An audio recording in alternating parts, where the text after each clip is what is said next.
So, I made a video a while ago on why I left PSL. Well, I thought that this time I wanted to go a little deeper into what I think PSL actually believes. And the way that I would describe PSL is that it has a pluralist umbrella approach based on a spectrum analysis of politics, which is fundamentally different from the conclusions that I came to after comparing it to different ways of thinking. And I'm going to make the case that my way of thinking is actually closer to what the Bolsheviks did and closer to reality than the way that PSL thinks. So the way that PSL thinks, again, pluralism, right? So every struggle is valid and somehow communist. For example, feminism. Communism is, to PSL, the way to achieve the goals of feminism. Liberal feminism, the only problem with liberal feminism, it's not that its goals are somehow inherently wrong. No, we base the assumption immediately that women are much more oppressed than men, that women have it much worse than men in society.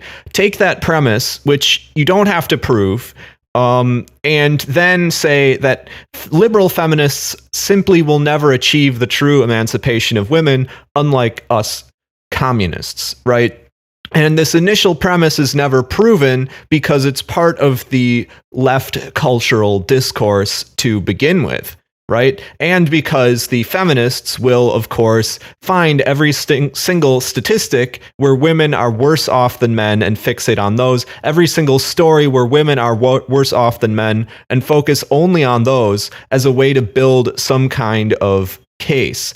Not to mention the general rule of always siding with the vulnerable, and women, of course, being weaker, which they would never say, even though it's objectively true that women are physically weaker than men on average. They would never say that, right? But that's a definite part of this, right? It's a definite part of this, and actually it fosters this sort of weakness and femininity, but that's not what I'm here to talk about. Feminism is inherently assumed valid, and communism is the only way to achieve the goals of feminism. That's what PSL believes. Decolonialism, right? Now, this one's a little bit more interesting because it's a question of whether communism is the real way to achieve rights for oppressed populations, which is actually something that I believe, right? Oppressed nations in America, communism, their demands actually are a form of socialism inherently, right? And I think that communism, seeing the people as real people, as a community, inherently, it must absolutely recognize different populations who are underrepresented. So there's no question in my mind that on the issue of decolonialism, communism is actually the answer to the issue. Now, the funny thing is that PSL oftentimes in their analysis, the tail is wagging the dog. And this is something you'll see on issues other than decolonialism. They will pretty much say that the freedom of these oppressed nations is actually a requirement for the establishment of communism. Some of these people believe this, right? Now, that's not the official line of PSL, but it's something you'll hear a lot, and it's something you hear a lot from these decolonialists who are then invited into PSL and not asked to change their views, not asked to change their politics, right? LGBT. This is another thing, right? We're basically saying somehow, and this case is extremely hard to make, but I've heard people make this case using Frankfurt School cultural Marxism, which is not real Marxism. I've heard people make the case that LGBT struggle is somehow actually a communist struggle, which is trying to realize itself. That somehow LGBT struggles are, again, inherently legitimate, inherently, maybe even working class, right? And that they must achieve their true realization through the establishment of communism. How? Well, there's a few different ways that they frame it. For example, on the trans issue, they'll say that it's because gender is commodified and we need to decommodify gender, this kind of thing. Or that the state, the gender binary or, fixed gender roles are somehow an interpretation of the state, or that the outlawing of gay marriage is a result of the capitalist state, and that somehow a socialist state is again a pluralistic one, right? So this is not really communism, it's more socialism, right? Instead of seeing the broader community and asking, is it good for the people of a country to have legal LGBT rights and all of this stuff, which is the question we should be asking, is it good for everybody? Instead, it's a pluralistic approach. It asks, is it good for them? Is it good for the LGBT people to have their rights? Which, of course, it is. And we can't neglect that. We can't be like fascists who have some sort of abstract communism, based in these fixed cultural ideals which we impose on the population without a thought for the actual needs of the people. No, that's not what I'm talking about. But yes, the individuals factor into the social communist calculation, but to simply say that because individuals are oppressed, communism will somehow solve their problems, I think that's a very silly thing. And another issue is climate change, right? And again, it assumes that these climate scientists are right. We live in capitalism. We live in a bourgeois state which will always use fake science and, science which is ideologically driven and ideologically motivated, and one-sided research, because the research in one direction is funded and the research in the opposite direction, trying to disprove the research that's funded, simply doesn't get funding because nobody with enough money is actually funding this stuff, right? But the point is that, yes, they assume that climate change and ecology are valid inherently, which, perhaps they are, right? And then it says, similar to feminism, that communism is the true way to achieve this. Socialism is like this magic thing that's going to allow us to consume far fewer resources. It's going to allow us to basically somehow use alternative energy to actually run our economy completely. Socialism, it's actually magically going to come up with more efficient forms of alternative energy. Socialism is going to, it's going to do all of these things. How? Well, the details are a little bit lost on that one. You could go ask Tina Landis about that one. But the point is that, again, this is trying to seize upon the climate change struggle, right, in this sort of pluralistic umbrella approach that every single issue is valid and simply it is a communist struggle which is attempting to emerge. Now, at what point, this is my question, at what point are you advertising communism to people who are part of these struggles versus advertising these issues to communists? PSL attracted people like me who were interested in building a people's state. And I already had a liberal background, so I naturally assumed that these issues, feminism, decolonialism, LGBT, and climate change, I naturally assumed that these issues were inherently valid because I already had these pre-made assumptions which were never challenged.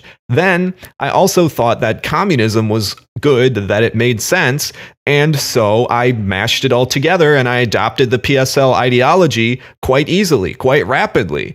But I found after a while that there were a lot of issues where a lot of people, like maybe even half of all Americans, are against this particular issue. But these same people may actually be, for example, anti-war. They may be very even sympathetic to communism of the past, the Soviet Union. They may even be more working class than the people that are like super pro LGBT. And this is the issue that really confused me, because I said, what about these issues is inherently working class or communist? Why are we forced to support these issues? And when I saw that conservative communists existed, I was so confused, because these people in PSL would label them as Nazballs, right? They would label them as essentially some sort of fascist bastardization of communism. Now, again, it's true that fascism does create an artificial collective identity which it imposes upon the people. But what's not true is that making a social calculation in general, which a lot of people do, and then basing it on more conservative ideas is inherently fascist. That is not true. That is not true at all. And in fact, a lot of these traditional values are part of people's real existence and real being, which has to be taken into account in a communist analysis.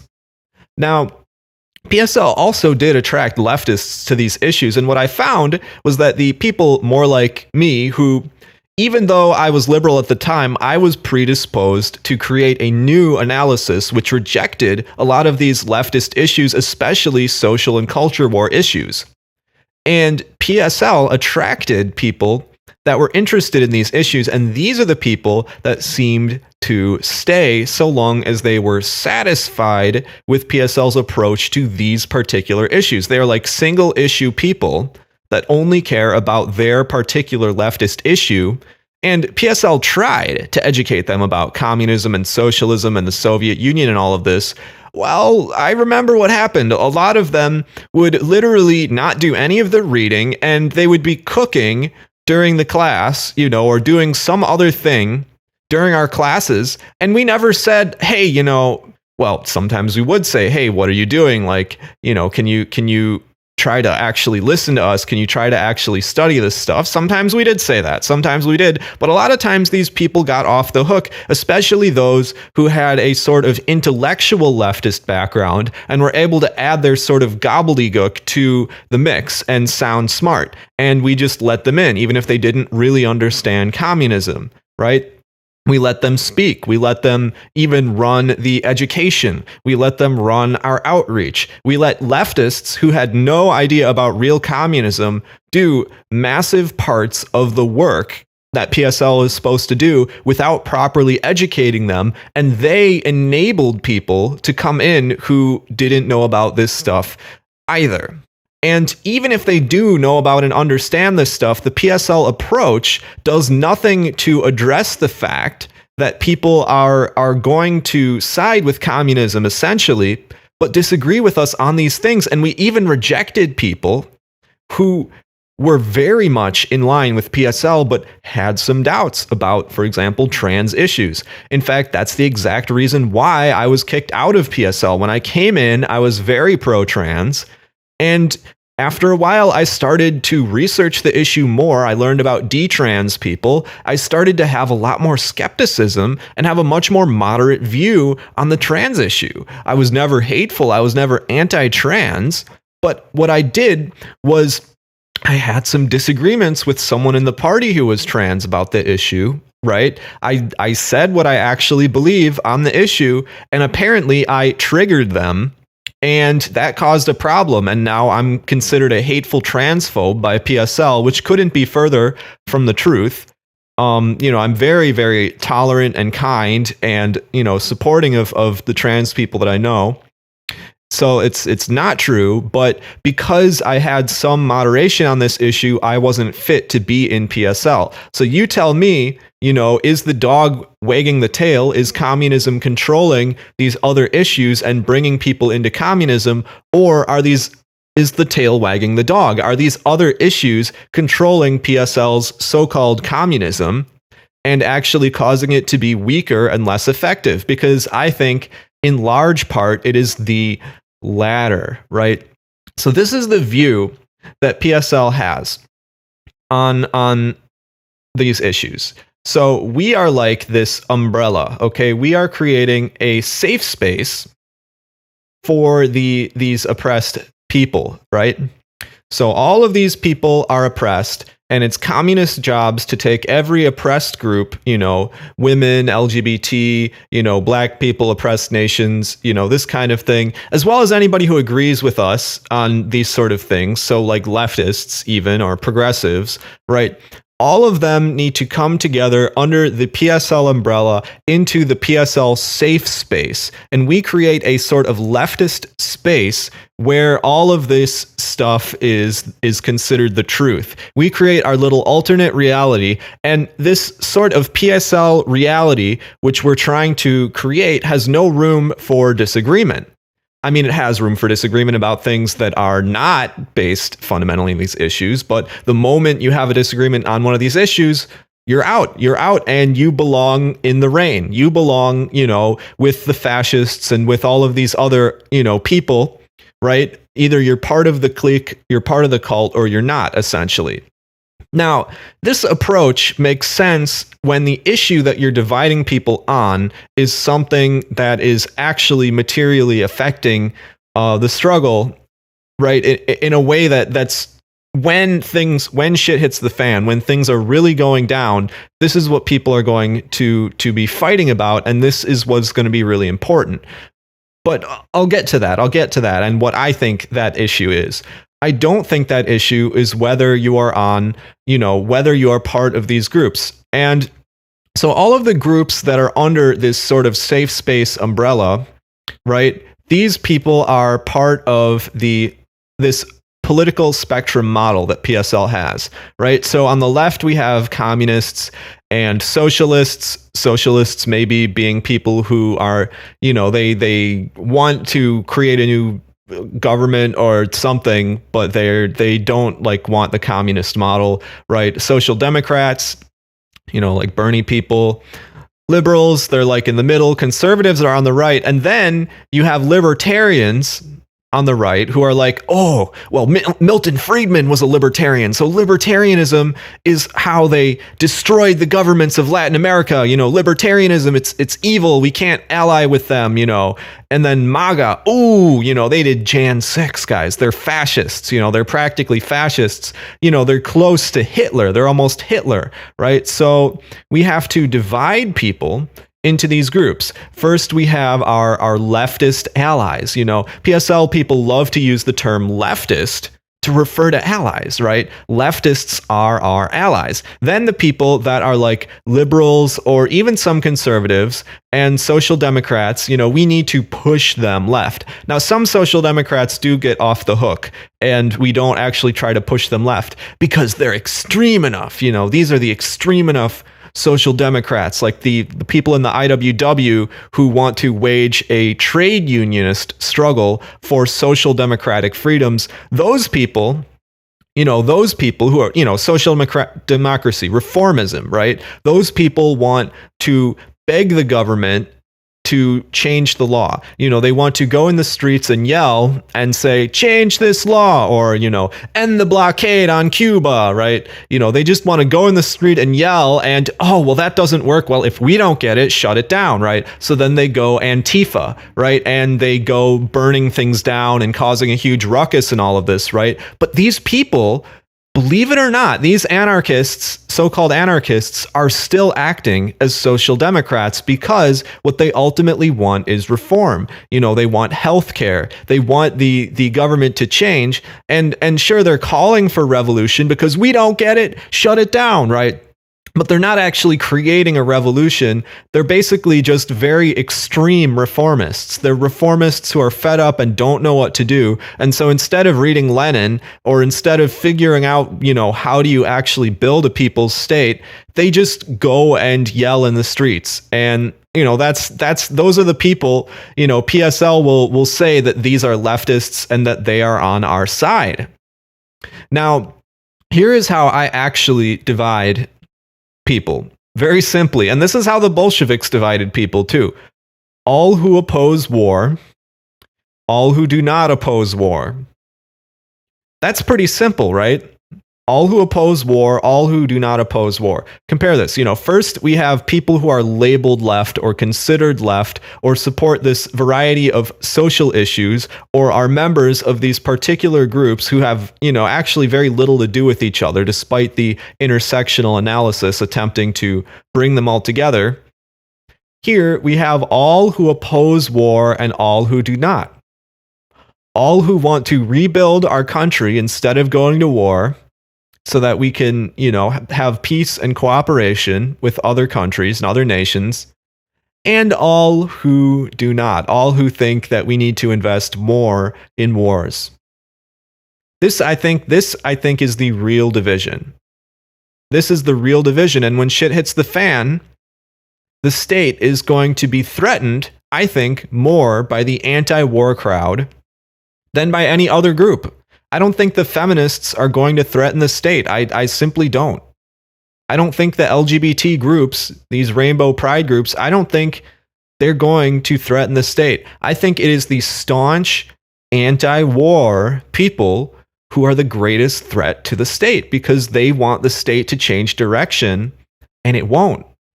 And the state is going to destroy itself, the American empire, it's going to destroy itself. And these people right now are cheering it on. Go ahead, destroy yourself. Go ahead, destroy yourself, because then we get to step in and build a peaceful society, and we get to see an end to American imperialist brutality and this collapsing strategy. Now, here's the funny part. These are all the groups that are for and against war. Kind of funny, isn't it? So we have Hitler. Of course, he's pro-war. But these evil MAGA fascists, well, they actually oppose war for the most part. But the neocons, those conservatives who are actually more centrist than the MAGA people, they are anti-war. They are pro-war, right? They are the neocons. But many conservatives who oppose war, who exist, right? Many conservatives, they're on our side in my view, not in the view of PSL. Libertarians, they oppose war. Oh, but the Democrats who love war, these super pro-war Democrats, well, we just got to push them left, guys. I know that like Obama put us into several wars. I know that Biden, got us into this Ukraine situation, right? Well, yeah, we know this, but we just got to push them left, guys. We just got to push them left. These Democrats who are watching MSNBC all the time, and fear-mongering about Russia all the time, we just got to push them left. Now, the Social Democrats, of course, also are pro-war, maybe not as much as the Democrats. I'll give them that. Bernie Sanders, he's less pro-war than Democrats. But if you look at his foreign policy and his takes on war, he might say he opposes war, but he's pretty much a warmonger in a lot of ways. Guys, we just got to push him left. Look, he's totally not just controlled opposition. He's totally not just an establishment apologist who actually achieves nothing concretely, right? No. We just got to push the Social Democrats left. And then, of course, the socialists and communists. These are the people that PSL will generally agree with me. Okay, socialists and communists are our allies, right? So let's take this political spectrum and let's put it on top of this. Okay, so so you go furthest right. Yeah, they want war. Go a little bit less right. Well, no, they don't want war. But you go a little bit less right, they do want war, right? And you go a little more to the left, and they don't want war again. And go a little bit more to the left, and they still don't want war. But you go more to the left, and they do want war. You go more to the left, they still want war. But then you go more to the left, and they oppose war. Go to more to the left, and they oppose it again. Huh? Now, isn't that funny, huh? I don't know about this, guys. Now, let's take this diagram and put it on top of this diagram. So all the people in boxes here, these are the people that oppose war. Now, isn't this funny? And all the people, a dotted line around conservatives, right? Maybe I should put one around the Social Democrats as well. But either way, isn't this funny, guys? Isn't this funny? It's the liberals and centrists who were trying to push left that are the most warmongering, and these fascists are mortal enemies. They're the ones that they actually tend to oppose war. Now, these are two different views. These are two different views, and they can't be reconciled that easily. These two views, they cannot be reconciled. And we know for a fact that if you only look at communists and socialists, there is absolutely no possibility of creating a movement with just them. We all need to decide what other existing established groups we're on board with. We all need to make this decision. America is being polarized on the PSL line. I'll give them that much. America is being polarized on the PSL line. My question is, even though, we are being polarized on this sort of cultural line, is it going to matter? When shit hits the fan, when things are really, really falling apart, is it going to matter? Is it really going to matter? Are we going to be arguing about whether or not to have gay marriage and abortion at that point? Or are we going to be arguing about where our country should be going in terms of war and the economy and industrialization? I think people will think a little bit more about the economy. I mean, they already are now that gas prices are going up so much, but I think people are going to think a little bit more about the economy and a little bit about more about war when we go into more failed wars and, adventures while our economy is being destroyed. I think they're going to think a little bit more about that. I mean, that's just my guess. When people are hungry, I don't think they're going to be worried so much about a tiny minority of LGBT or non-binary or whatever. I just don't think that's going to be on their minds. I really don't think that. I think when men and women are both starving, and by the way, when I look outside, when I go outside and I see the homeless people around, vast majority are men. The vast majority of those homeless people are men. And the men get less help, they get less attention.